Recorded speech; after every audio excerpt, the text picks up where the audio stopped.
Gold, trusted gold buyers. మీరు తాకట్టు పెట్టిన బంగారాన్ని విడిపించి ఈ రోజు ఉన్న మార్కెట్ ధరకు కొనబడను. తెలంగాణలో ఆ రోజు ఇంటెలిజెన్స్లో సజ్జనార్ గారు ఉన్నారు. సజ్జనార్ గారు మీరు ఆ రోజు చేసింది ఒప్పు అయితే మరి ఈరోజు ఇక్కడ పోలీసు వాళ్ళు చేసింది కూడా ఒప్పు అవుతుంది. దయచేసి మీరు అక్కడ పనిచేసిండ్రు కాబట్టి మీరు ఇప్పుడు సిట్టుకుండి ఇదే ట్యాపింగ్ వ్యవహారాన్ని ఇన్వెస్టిగేట్ చేయడం కరెక్ట్ కాదు, మీరు వాయిదలగండి అని నేను వారిని చెప్పిన.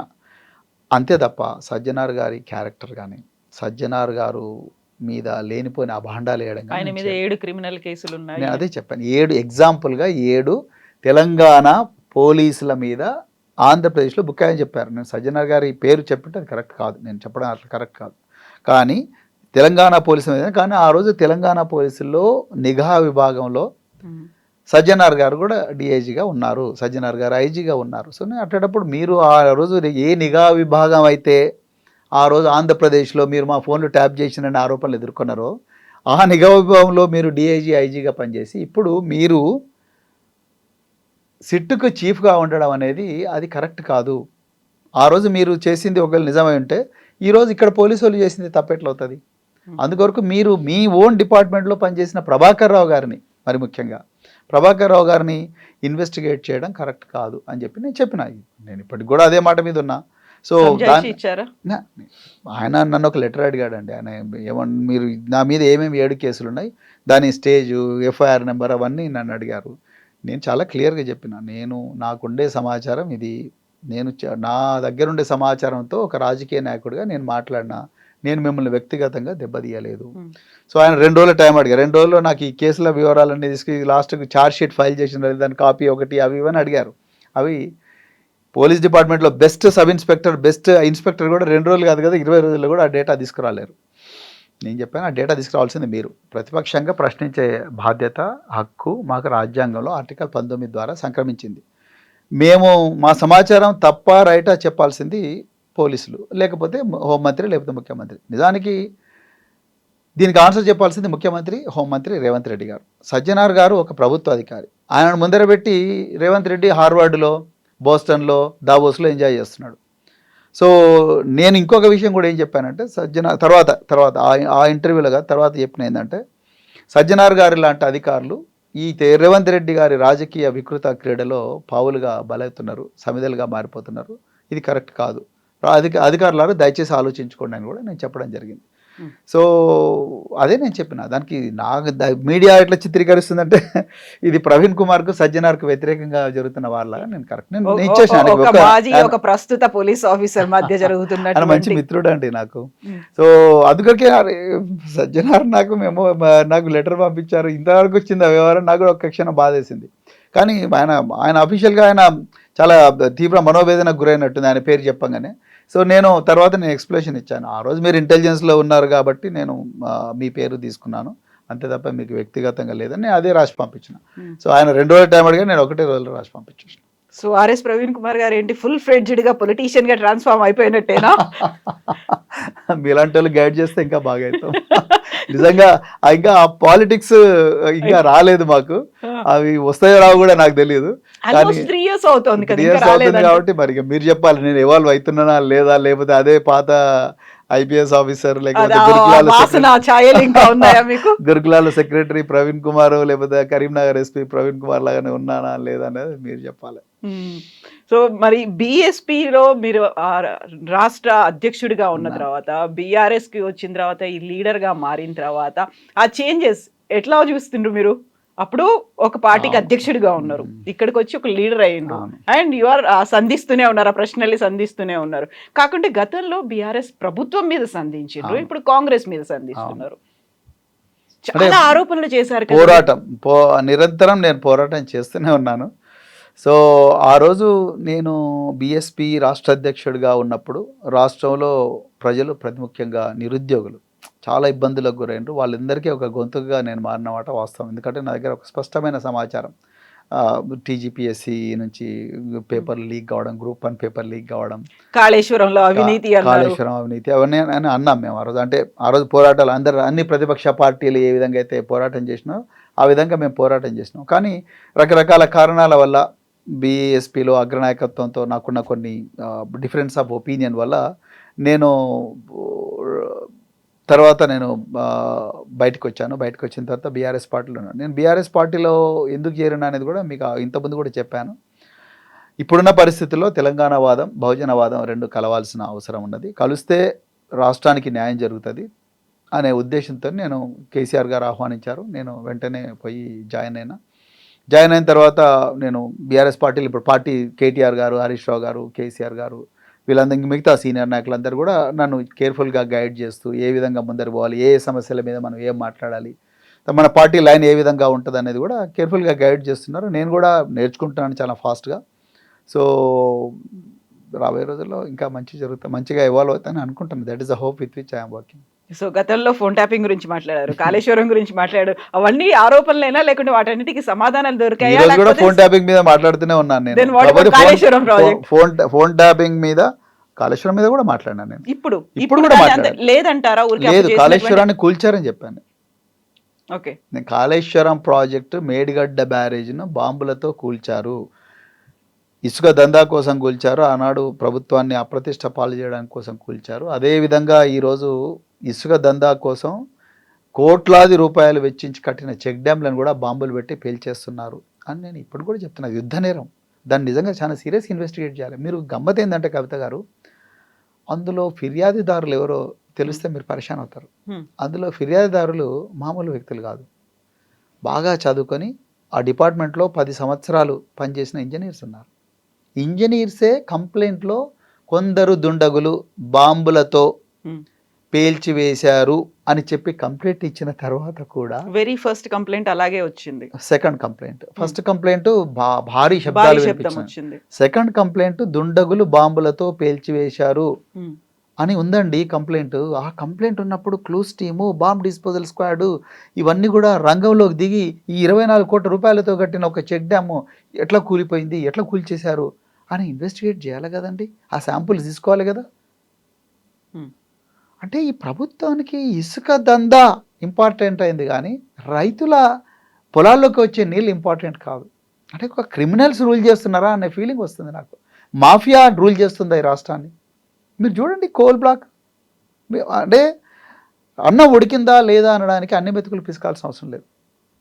ఒక 2 మెతుకులు పిస్తే చాలు. మన అమ్మ చిన్నగా ఉన్నప్పటి నుంచి నేర్పిస్తుంది మనకి ఈ విషయం. ఒక check dam Medigadda barrage okay, మీరు కూలిపోయింది అన్నారు, మేము కూల్చేశారు అంటున్నాం.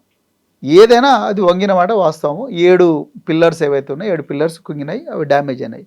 ఆ 7 పిల్లర్స్ను రిపేర్ చేస్తే ఒక 300 కోట్లు పెట్టి రిపేర్ చేస్తే మళ్ళీ అందరికీ రైతులకు నీళ్ళు వస్తాయి. Common sense. ఒక చెక్ డ్యామ్ కడితే 1000 ఎకరాలకు భూములు వస్తాయి, నీళ్ళు వస్తాయి. ఆ చెక్ డ్యామ్ 24 కోట్లతో కట్టారు. దాన్ని కూలగొడితే వాటర్ స్టోర్ కాదు, ఇసుక తేలుతుంది. ఆ ఇసుకను మొత్తం కూడా మార్కెట్ చేయొచ్చు.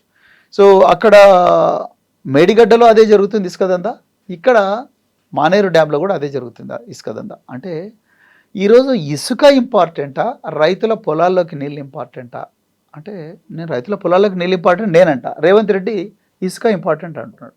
కేసీఆర్ గారు రైతుల పొలాల్లోకి నీళ్ళు ఇంపార్టెంట్ అన్నారు, రేవంత్ రెడ్డి నాకు ఇసుక దందానే ఇంపార్టెంట్ అంటున్నాడు. అంటే 2 వ్యక్తుల మధ్యలో, 2 వ్యక్తుల మధ్యలో ఆలోచన విధానం, పరిపాలన సరళి చూస్తే మీకు క్లియర్గా అర్థమవుతుంది ఎవరి ప్రయోజనాలు ఎవరి గుండెలో ఉన్నాయనేది. నేను అదే చెప్పాలనుకుంటున్నాను. Okay, so RS Praveen Kumar గారి మీద ఈ మధ్యన వినిపిస్తున్నటువంటి విపరీతమైనటువంటి ఒక వైరల్గా సర్క్యులేట్ అవుతోంది, బీఆర్ఎస్ పార్టీ కూడా వదిలిపెట్టి వెళ్ళిపోతారు, బీఆర్ఎస్ పార్టీలో కూడా ఉండట్లేదు అని ఉంటున్నారా, వెళ్తున్నారా? నేను మీరు ఈ ప్రశ్న అడుగుతారని అనుకున్నాను. నేను బీఆర్ఎస్ పార్టీ అధికారంలో ఉన్నప్పుడు రాలేదు. బీఆర్ఎస్ పార్టీ అధికారం కోల్పోయి 10 మంది ఎమ్మెల్యేలు, ఇంకా కొంతమంది సీనియర్ నాయకులు, ఒక ఎంపీ, వీళ్ళందరూ కూడా మళ్ళీ అధికారం ఉన్న కాంగ్రెస్కు జంప్ అయిన తర్వాత అప్పుడు నేను బీఆర్ఎస్ పార్టీ లోపలికి వచ్చాను. మళ్ళీ నేను బీఆర్ఎస్ పార్టీ కేసీఆర్ గారి నాయకత్వంలో రాష్ట్రాన్ని మళ్ళీ ఒకసారి గొప్పగా చూడాలని అనుకున్నాను. అందుకొరకే నేను బీఆర్ఎస్ పార్టీలో ఓడిపోయినా కూడా వచ్చింది. ఎందుకంటే ఇది పోరాటాల నుంచి ఉద్భవించిన పార్టీ, తెలంగాణ ప్రయోజనాలు గుండెలో పెట్టుకున్న పార్టీ అని ఆబ్వియస్గానే అర్థమవుతుంది. సో అలాంటి పార్టీలోకి వచ్చినోని నేను మళ్ళీ కాంగ్రెస్లోకి ఎందుకు పోతాను? దీన్ని ఎవరు ప్రచారం చేస్తున్నారు దానికి మీకు మీ దగ్గరే ఉంటాయి ఆన్సర్లు. వాళ్ళు ఎవరెవరికి ట్యాగ్ చేస్తున్నారో మీకు తెలిస్తే దాన్ని ఈజీగా అర్థమవుతుంది. కాంగ్రెస్ వాళ్ళు ఇంకా కొంతమంది కలిసి చేస్తున్న ప్రచారం. నేను ఎట్టి పరిస్థితుల్లో కూడా బీఆర్ఎస్ను వదిలే సమస్య లేదు. కేసీఆర్ గారు, కేటీఆర్ గారి నాయకత్వంలో, హరీష్ రావు గారి నాయకత్వంలో రాష్ట్రానికి న్యాయం జరుగుతుందని నమ్మకం నాకుంది. బహుజన వర్గాలకు కూడా తప్పకుండా న్యాయం జరుగుతుందనే ఆశ ఉంది. కాబట్టి నేను బీఆర్ఎస్ పార్టీలోనే ఉంటాను. కేసీఆర్ గారిని తప్పకుండా ముఖ్యమంత్రి చేసే ప్రస్థానంలో తప్పకుండా నా వంతు భూమిక నిర్వహిస్తాను. సో కాంగ్రెస్ వాళ్ళు చేస్తున్న ప్రచారం అన్నప్పుడు కూడా బీఆర్ఎస్ లోనే ఇంటర్నల్ గా వినిపిస్తోంది. మీరు వచ్చిన తర్వాత సిర్పూర్ కాగజ్ నగర్ మాజీ ఎమ్మెల్యే కోనేరు కోనప్ప గారు వెళ్ళిపోయారు. ఆ తర్వాత ఆయనకంటూ ఒక మంచి వాగ్దానం, ఒక హామీ లభించిన తర్వాత మాత్రమే ఆయన వచ్చారు. బట్ మీరు మాత్రం సిర్పూర్ నుంచే నేను పోటీ చేస్తాను అనేది అంటున్నారు. అదేమో జనరల్ స్థానం, మీరేమో అడుగుతున్నారు, మళ్ళీ చివరికి ఆయన వచ్చారు. ఆ తర్వాత అక్కడే ఒక రకమైన సఫకేషన్ అనేది ఉంది, అందుకని మీరు వెళ్ళిపోతున్నారు అనేది, ఇది మొత్తంగా ఒక నరేషన్ అనేది బీఆర్ఎస్ నుంచే వినిపిస్తోంది ఇంటర్నల్ గా. బాగానే రీసెర్చ్ చేశారు మీరు. కాదంటారా? నేనేమంటున్నా అంటే జనరల్ కాన్స్టిట్యున్సీస్లో షెడ్యూల్ కాస్ట్ వాళ్ళు, షెడ్యూల్ ట్రైబ్స్ చేయకూడదని లేదు. మన రాజ్యాంగమే చెప్తుంది, open competition is open to everybody, right. రెండవది, కోనేరు కోనప్ప గారు ఆయన ఏ పరిస్థితుల్లో బయటికి పోయినరు, ఏ పరిస్థితుల్లో మళ్ళీ లోపలికి వచ్చిండ్రు అనేది అది కోనేరు కోనప్ప గారికి తెలుసు, రాష్ట్ర ప్రజలందరికీ కూడా తెలుసు. నేను దాని గురించి కామెంట్ చేయను. పార్టీ కష్టాల్లో ఉన్నప్పుడు పార్టీ లోపలికి వచ్చింది ఎవరు, పార్టీ కష్టాలు ఉన్నప్పుడు పార్టీని వదిలిపెట్టి అధికారం కోసం అర్రులు జాచి ఆ అవకాశాన్ని అందిపుచ్చుకోవడానికి కోసం కాంగ్రెస్ వైపు పోయింది ఎవరు అనేది తెలంగాణ ప్రజలకు తెలుసు.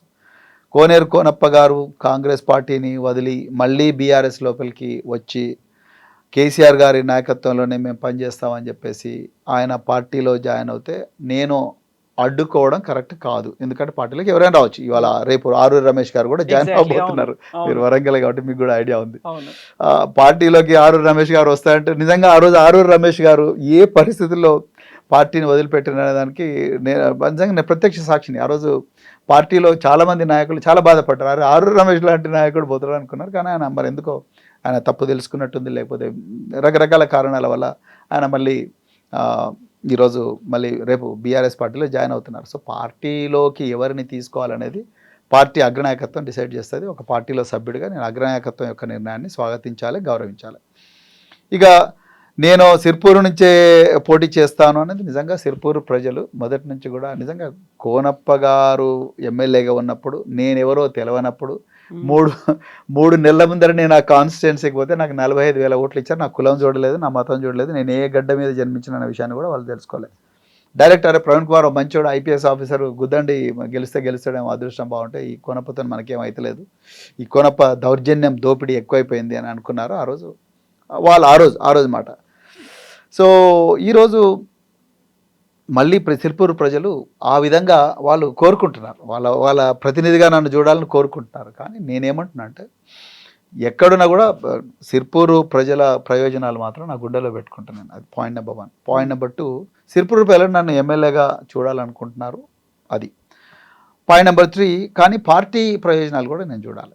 పార్టీ అధినాయకత్వం, పార్టీ ఎట్లా ఆలోచిస్తుంది, పార్టీ ఆలోచన విధానం, అధినాయకుడు కేసీఆర్ గారి మనసులో ఏముంది, కేటీఆర్ గారి మనసులో ఏముంది, ఆనాడు రాష్ట్రంలో ఎవరు ఎక్కడ గెలిస్తే పోటీ చేస్తే బాగుంటుంది అనేది పార్టీ అగ్రనాయకత్వం డిసైడ్ చేస్తుంది.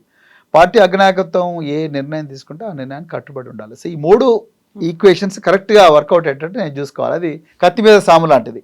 అందుకొరకు నేను కష్టపడి పనిచేస్తాను, పార్టీ కోసం పనిచేస్తాను. ఒకసారి పార్టీలోకి వచ్చిన తర్వాత పార్టీ అగ్రనాయకత్వం తీసుకునే నిర్ణయానికి కట్టుబడి ఉండాలి. అంతే తప్ప మన అభిప్రాయం చెప్పాలి. ప్రజల అభిష్టం ఏందో అది కూడా పార్టీకి చెప్పాలి. పార్టీ కూడా కనుక్కుంటుంది కదా, రకరకాల సర్వేలు ఉంటాయి, వాళ్ళకి పార్టీ కూడా నిఘా వ్యవస్థ ఉంటుంది, వాళ్ళు కూడా కనుక్కుంటారు. కనుక్కున్నప్పుడు పార్టీ ఎక్కడ అయితే ప్రవీణ్ కుమార్ గెలుస్తాడు అనేది పార్టీ కూడా కనుక్కుంటుంది. ప్రజలు మాకు ఈయననే కావాలని అడిగే ప్రజలు ఉంటే అక్కడికే పంపించే అవకాశం ఉంటుంది. సో ఈ రెండింటికి కూడా ఈ మేళవింపుకు చాలా కేర్ఫుల్గా పార్టీ చేసుకుంటుందని అనుకుంటున్నాం. మరి కేసీఆర్ గారు 50 సంవత్సరాల మా వయసు ఉంటుంది, వారి రాజకీయ జీవితం, వారు తప్పకుండా మాకు మంచి భవిష్యత్తుని ఇస్తారని నేను అనుకుంటున్నాను. అచ్చంపేట మీరు వచ్చిన తర్వాత గువ్వల బాలరాజు గారు బీజేపీకి వెళ్ళిపోయిన తర్వాత అది ఇంకా అక్కడ గ్యాప్ అనేది కనిపిస్తుంది. అచ్చంపేట మిమ్మల్ని ఏం పిలవట్లేదా? అందరు పిలుస్తున్నారండి. నిన్న కడియం శ్రేయర్ కూడా ప్రవీణ్ కుమార్ను మళ్ళీ స్టేషన్ గన్పూర్ తీసుకురావాలని ప్రయత్నం చేస్తున్నారు. అదే ఆయన ఏదో లూజ్ కామెంట్లు చేశారు. అట్లా ప్రజలకు పాదాభివందనాలు.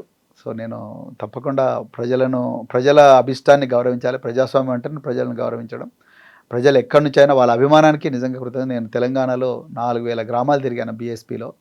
ఆఫీసర్గా ఉన్నప్పుడు కూడా చాలా గ్రామాలు తిరిగాను. 4000 గ్రామాలు 350 రోజులు ఎండనక, వాననక, రేయనక, పగలనక చెట్ల కింద పండుకున్నాము, గుడిసెల్లో పండుకున్నాము, అన్నీ చేసాము. వాళ్ళందరూ కూడా వాళ్ళకున్నది పెట్టిండ్రు మాకు. సో అంత గొప్పగా ఆదరించిన ప్రజలు. సో మళ్ళీ ఇప్పుడు కూడా ఎక్కడ పార్టీ నన్ను లాంచ్ చేసినా ఆదరిస్తారనే ఆలోచన ఉంది. ఆ చెంపేట ప్రజలు రమ్మంటున్నారు, ఇంకా చాలామంది రమ్మంటున్నారు. సిర్పూర్ ప్రజలు మా ప్రతినిధిగా నువ్వే ఉండాలని వదులుకోదలుచుకోలేదు. ఉండాలంటున్నారు. సో నాకు ఒక ఇల్లు కూడా ఉంది సిర్పూర్లో ఇప్పుడు. కానీ కేసీఆర్ గారు ఫైనల్ డెసిషన్ మేకర్, సో వారికే వదిలేస్తాం. ఓకే, సో ఇప్పుడు ఫోన్ ట్యాప్ గురించే మళ్ళీ మనం వచ్చేస్తే, ఫస్ట్ హరీష్ రావు, కేటీఆర్, సంతోష్ రావు, నెక్స్ట్ ఎవరు కేసీఆర్ అనేది ఎందుకు వినిపిస్తోంది? ఆయన సిట్ వెళ్తున్నారు. వాళ్ళే చెప్పాలి కవిత గారు, సిట్ వాళ్ళే చెప్పాలి. అది మేము మళ్ళీ చెప్తున్నాం, ఇన్వెస్టిగేటింగ్ ఏజెన్సీస్కు మేము కోఆపరేట్ చేయమని మేము చెప్పడం లేదు. తప్పకుండా చేస్తాం. చట్టం 160 సిఆర్పిసి నోటీస్ ఇచ్చినప్పుడు తప్పకుండా చేయాలి. కానీ మేము ఖండిస్తున్నదంతా ఏంటంటే, ఇప్పుడు సాక్షులను నిందితులుగా చిత్రీకరించి 9 గంటలు 10 గంటలు దాన్ని చేసి అవసరం లేని వాళ్ళను పిలిపించి వాళ్ళని ఇబ్బంది పెట్టి, వాళ్ళ కుటుంబ సభ్యులను ఇబ్బంది పెట్టి, అదేవిధంగా వాళ్ళ కుటుంబ సభ్యుల మీద మీరు ఇక్కడ కోఆపరేట్ చేయకపోతే మీకు ఏసీబీ కేసులు పెడతాము, మీ ఆస్తులన్నీ జప్తు చేస్తాము, లేకపోతే మీ ఆస్తులు ఎక్కడెక్కడో కనుక్కుంటామని లేని ఆరోపణలన్నీ చేసి, లేని అభాండాలన్నీ వేసి, వాళ్ళందరినీ భయభ్రాంతలకు చేసి ఈ చేస్తున్న విషయాన్ని మేము ఖండిస్తున్నాం. అంటే మాకు బయట కూడా రెప్యుటేషన్ ఉంటుంది కదా కవిత గారు. ఇప్పుడు ఏం చేయనేరానికి పోయి మమ్మల్ని 9 గంటలు కూర్చోమంటే ఎట్లా బయట ఏమనుకుంటారు ప్రజలు? నిజంగా వీళ్ళు ఎంత నేరం చేసినారు అనుకుంటారు. అవన్నీ చేయొద్దని మేము రిక్వెస్ట్ చేస్తున్నాం. రేపొద్దున ఎవరికి నోటీస్ వచ్చినా పోవాల్సిందే, పోతాం చట్ట ప్రకారం, ఎవరు చేయమని చేస్తాం. కానీ యాక్చువల్లీ సిట్ యొక్క నీడ్నే ప్రశ్నిస్తున్నాం మేము. సిట్ అసలు అవసరమా అంటున్నాం. ట్యాపింగ్ చట్టబద్ధమైనప్పుడు సిట్ ఎందుకు అంటున్నాం. ఒకవేళ మీ పోలీసులు ఏమైనా తప్పు చేసి ఉంటే వాళ్ళ మీద ఇన్వెస్టిగేట్ చేసుకోండి అంటున్నాం. అది మీ ఇంటర్నల్ మ్యాటర్. రాజకీయ నాయకులు పెట్టి దీని ఒక ధారావాహిక సీరియల్ లాగా, మనసు మమత, డాక్టర్ బాబు, ఎంతెంత దూరం లాగా మీరు కంటిన్యూస్గా నడిపిస్తున్నారు. ఇది కరెక్ట్ కాదని మేము పోలీసు వాళ్ళని చెప్తున్నాం, అంతే తప్ప వాళ్ళని టార్గెట్ చేయడం లేదు. వాళ్ళు మంచి ఆఫీసర్లే. వాళ్ళు కేసీఆర్ గారు ముఖ్యమంత్రిగా ఉన్నప్పుడు కూడా ఇప్పుడున్న ఆఫీసర్లు అప్పుడు గొప్ప గొప్ప పొజిషన్లలో ఉన్నారు.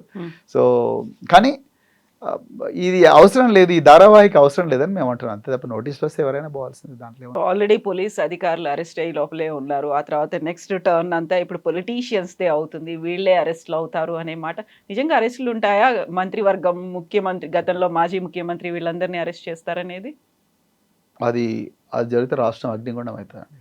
ఎందుకు చెప్తున్నా అంటే, నేను ఇది పూర్తిగా కక్షపూరితంగా చేసిన చర్య అవుతుంది.